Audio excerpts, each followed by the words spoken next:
La notion de résonance évoque un écho, un effet produit par une parole ou par un fait ou par un acte qui s'est traduit peut-être par une réponse adaptée ou des fois inadaptée.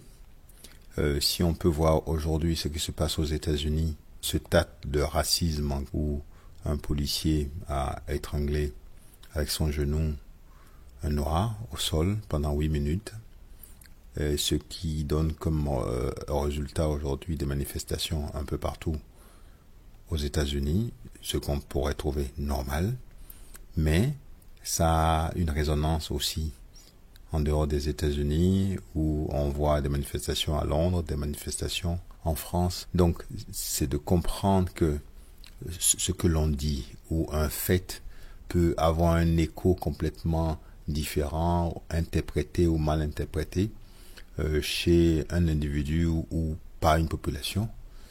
En tant qu'artiste, ce que signifie résonance pour moi, c'est la participation ou la réaction par une œuvre d'art à l'actualité, par exemple, à quelque chose qui me choque, à un effet bouleversant où je suis dans l'incapacité de réagir autrement que de m'exprimer par une œuvre d'art, ou ma résistance, ou mon soutien, ou ma révolte à un fait qui s'est passé ces 10 dernières années ou des années auparavant, comme j'ai souvent fait des pièces sur l'immigration. Par exemple, les 2 pièces qui sont montrées font écho au fait de la migration.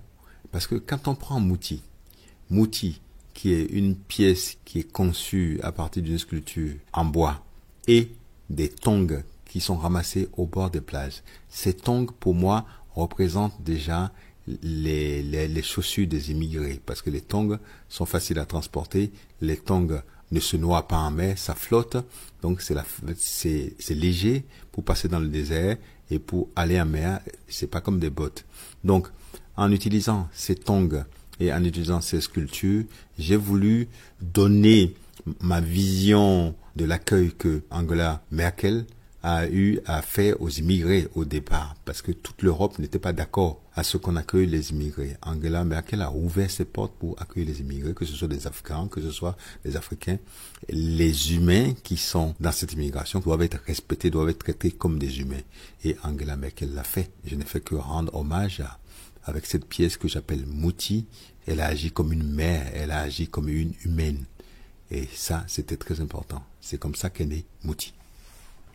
Et c'est le cas aussi de Trinité, qui est cette pièce que j'ai eu à faire en résonance à l'esclavage, en réalité. Parce que l'esclavage a été une immigration forcée. Donc, à un certain moment, ces esclaves affranchis, libres, et qui sont devenus des citoyens à part entière, essaient d'oublier leur misère pour faire un festival.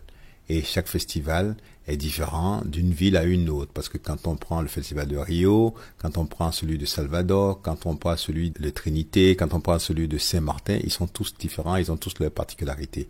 Donc pour moi, Trinité fait partie d'une série de pièces de carnaval où les gens, ils oublient leur misère pendant une journée ou pendant une bonne semaine.